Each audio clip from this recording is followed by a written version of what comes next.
The old community hall in the town of Oakhaven was the busiest it had been all year. It was the night of the yearly talent show, and it felt like almost everyone from the small town had come out to watch.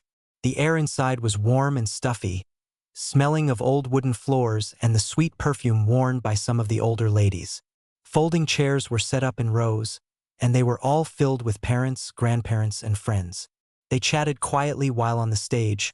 One after another, local children performed their acts. There was a young girl who did a folk dance, her ribbons twirling in the air. A boy, looking very serious, recited a poem about a tree.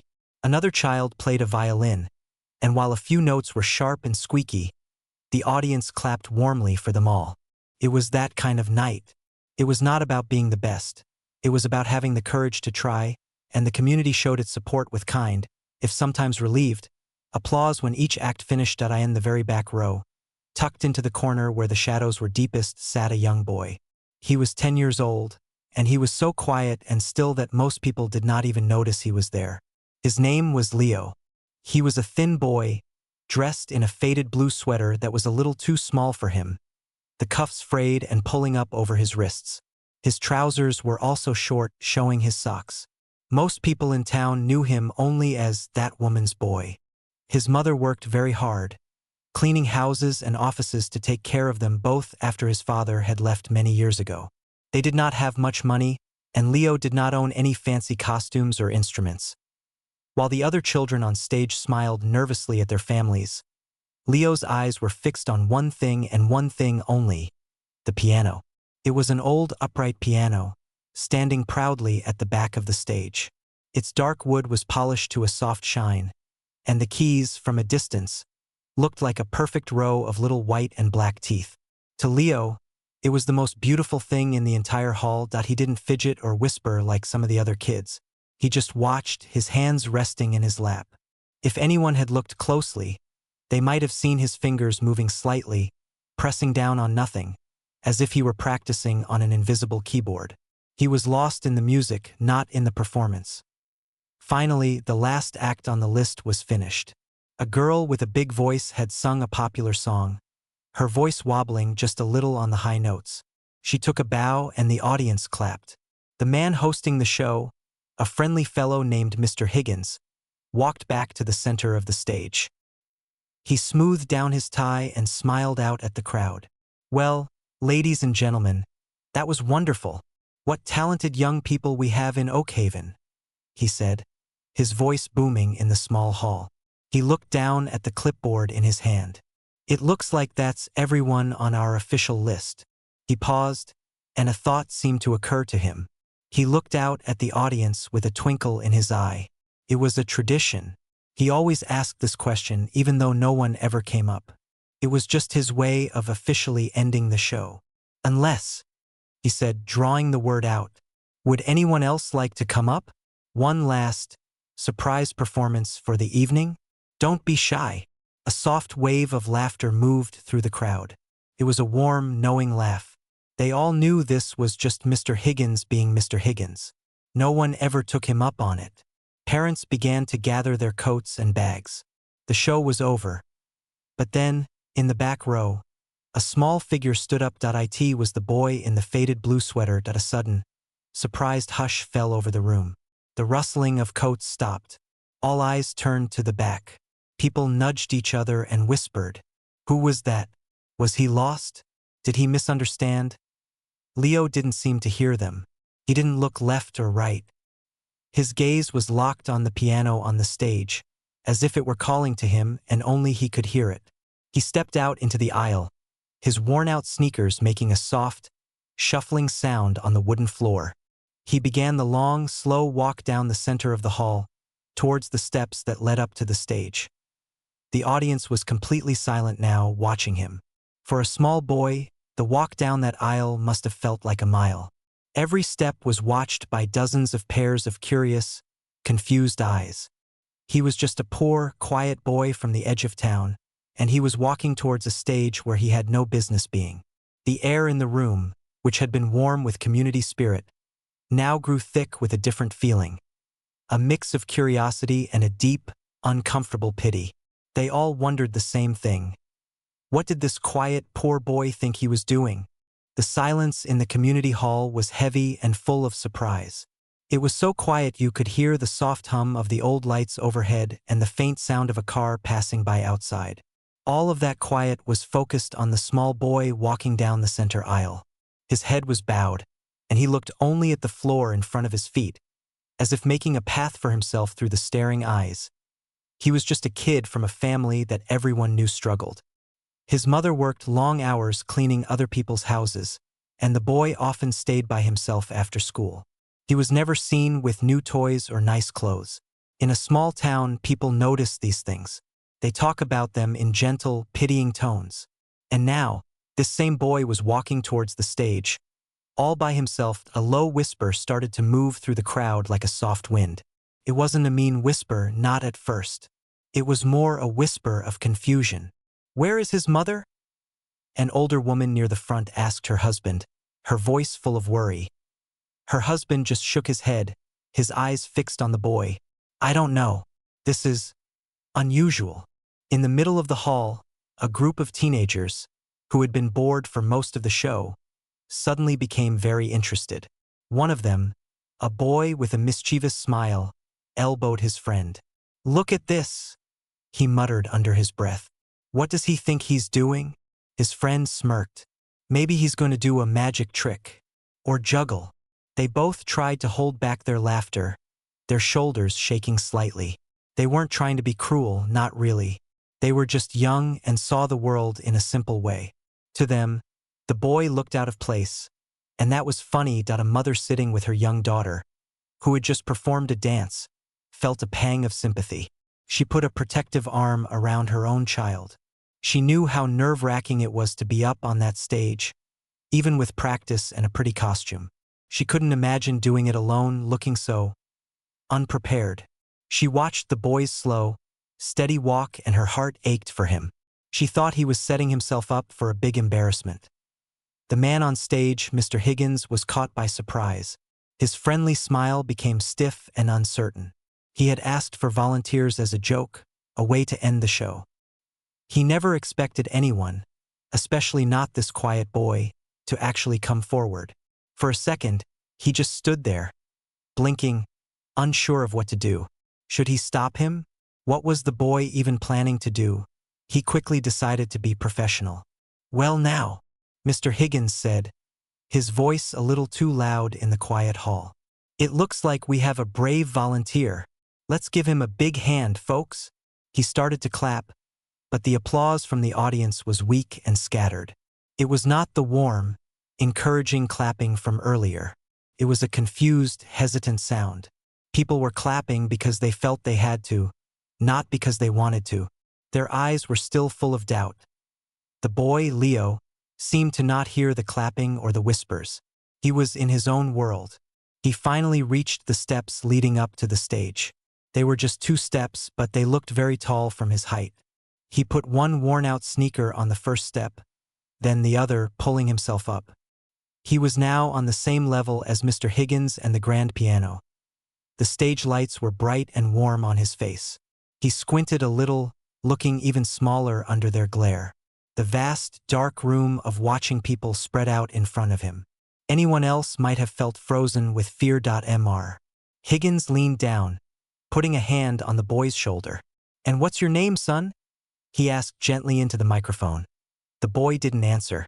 He didn't even seem to hear the question. His eyes were locked on the piano bench. "And what will you be performing for us tonight?" Mr. Higgins tried again, his voice still friendly but now a little strained. Again, there was no answer from the boy. A fresh wave of murmuring went through the crowd. Was he shy? Was he unable to speak? The teenagers in the middle row could no longer hold it in. A short, sharp laugh escaped from one of them. It was quickly shushed by an adult nearby, but the sound had already cut through the air. The boy, Leo, simply walked away from Mr. Higgins. He walked towards the big, polished piano. He had to move the heavy wooden bench. It scraped loudly across the floor as he pulled it out to make room for himself. The sound echoed in the silent hall. He climbed up onto the bench. For a moment he just sat there, his back to the audience, looking at the piano keys. His feet, in their old sneakers, dangled a few inches above the floor. The audience waited. The tension in the room was now mixed with a heavy feeling of second-hand embarrassment. People shifted in their chairs. Some looked down at their hands, unable to watch. They felt sure they were about to witness a train wreck in slow motion. They expected a clumsy, childish plinking of a few random keys. Maybe he would play a simple beginner's tune like Chopsticks, and that would be it. They braced themselves for the awkwardness that was sure to come. The kind-hearted ones hoped it would be over quickly. The less kind ones were already preparing to feel a little bit superior at an 01. Not a single person in that hall was prepared for what was about to happen. They saw a poor, silent, and nervous child. They had already decided his story. They had no idea that the real story was just about to begin.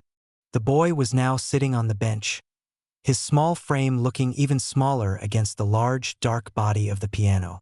The bright stage lights made his faded sweater look almost white. The audience was so quiet you could have heard a pin drop onto the soft carpet of the hall. Everyone was holding their breath, waiting for the first sound. Mr. Higgins, the host, stood off to the side. He had a fixed, polite smile on his face, but his hands were clasped tightly together. He was thinking about how he would smooth things over after this was done. He would clap loudly, say, "Thank you for your courage, young man," and then quickly move to end the show. It was the best he could do.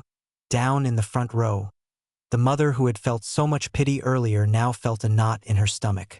She saw how the boy's shoulders were hunched, and she wished she could just go up there and lead him gently back to his seat, saving him from the moment of awkwardness that was surely coming. She looked around at the faces in the crowd. Some people were leaning forward, curious. Others were looking down, studying their own shoes, feeling too uncomfortable to watch. The group of teenagers was now completely still. The one who had laughed earlier wasn't smiling anymore. He was just watching, his head tilted to the side. He wasn't sure what was going to happen, but the long silence was making even him feel a little nervous. On the stage, the boy, Leo, was in a world of his own. The bright lights and the hundreds of watching eyes seemed to fade away. To him, there was only the piano. It was an old instrument. The black keys were a little worn down in the middle, and there was a small, thin crack on the corner of one of the white keys. He looked at the keyboard, a vast landscape of 88 black and white keys. It was familiar to him. This was not the first time he had seen this piano. Sometimes, when his mother was cleaning the hall early on a Saturday morning before anyone else arrived, she would let him come with her. While she mopped the floors and dusted the chairs, he would sit right here on this very bench. He wouldn't play, of course. He couldn't make a sound. But he would place his fingers on the cool, smooth keys and pretend. He would move his fingers through the motions of the music he held inside his head. A silent concert for an empty room. He had learned the music from the old computer at the public library. On weekends, he would spend hours there, putting on a pair of cracked, old headphones and watching videos of great pianists from all over the world. He would watch their hands, see how they moved, how they pressed the keys, how they made the music sing and cry and dance. He didn't have a piano at home to practice on. His mother had felt so bad about this that one day, she had come home with a large, flat piece of cardboard. She had carefully drawn the black and white keys of a piano on it with a marker. It wasn't the same, not at all, but it was something. He would place the cardboard on the kitchen table and practice for hours, his fingers pressing silently on the drawn keys, the music playing perfectly in his mind. Now, his real fingers were hovering just above the real keys. They were not the soft, pudgy fingers of a child who played outside all day. They were slender, with a certain strength in them. He took a slow, deep breath, his small chest rising and falling. He closed his eyes for just a second, listening to the silence. He was listening for the music in his head. The audience saw this pause as hesitation. A man in the third row, a man who worked in a bank and knew all about being sure and confident, shifted in his seat. He thought to himself, "The poor kid has frozen up. He's forgotten what he was going to do." The man felt a strong urge to start clapping, to give the boy a way out, to end this painful silence. But just as the man was about to lift his hands, the boy moved. Leo's back straightened. His shoulders, which had been hunched, went down and back. His posture changed completely. It was a small shift, but it was noticeable. He no longer looked like a lost little boy. He looked like he was preparing for something important. He lifted his hands a little higher. His fingers curved gently, as if he was holding a small, invisible ball. His right thumb moved, positioning itself over a specific white key. The air in the room felt thick, like syrup. The moment of doubt had reached its peak. Everyone was sure that the next sound would be a mistake, a clumsy, wrong note that would break the tension and confirm all their fears. They were all waiting for him to fail. They were ready for the simple, plinking sound of a child's first piano lesson. They were prepared to feel a little bit sorry for him, and then to move on with their night, forgetting all about the poor boy who tried to play the piano. They were not ready for the storm of beauty that was about to be unleashed. The moment stretched out, thin and tight like a rubber band about to snap. Then, the boy's finger fell. It was not a timid press. It was a confident, clear strike on a single key. The note, a pure middle C, rang out through the hall. It was a simple sound, but it was played with such certainty that it made several people in the audience sit up just a little straighter. It was not the sound they were expecting. Before the sound had even finished fading, his other hand joined in. His left hand danced down to the lower notes, laying down a foundation of deep, rumbling chords. Then his right hand began to move, and it was like watching a miracle unfold. His fingers, which had seemed so small and delicate, now flew across the keyboard. They were a blur of motion, dancing, leaping, and flowing over the black and white keys. It wasn't just random noise. It was a complex, beautiful, and powerful piece of music.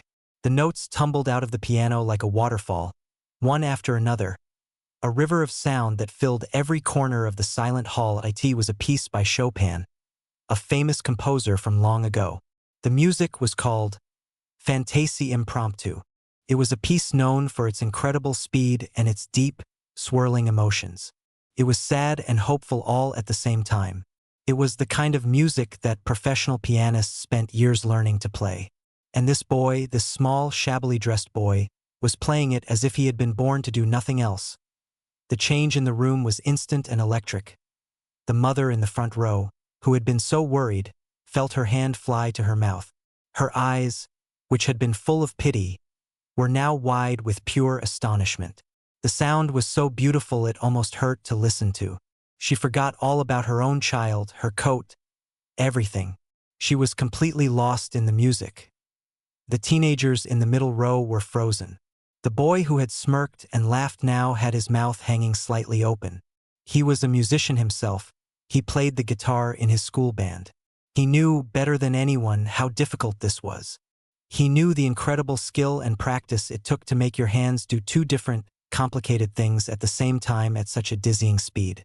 The smirk was gone, replaced by a look of deep, stunned respect. He wasn't seeing a poor kid anymore. He was seeing an artist. The man from the bank, who had been about to clap to end the embarrassment, slowly lowered his hands back into his lap. He didn't know much about classical music, but he knew what excellence sounded like. He knew what passion sounded like. The music was telling a story of struggle and dreams, and he found himself understanding it completely. He looked at the boy on the stage, and for the first time he didn't see his old clothes. He saw only the intense concentration on his face, the absolute connection between the boy and the instrument. Mr. Higgins, the host, had taken a small step back, his clipboard hanging forgotten at his side.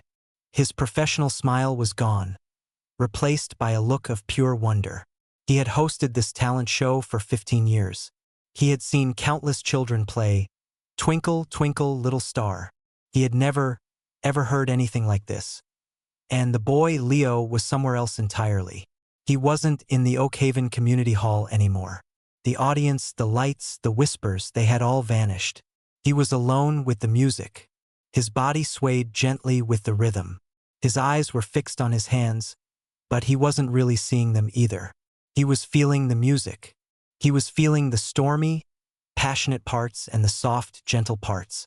He was pouring every quiet day, every silent practice on a cardboard keyboard, every dream he had ever had, right into the piano.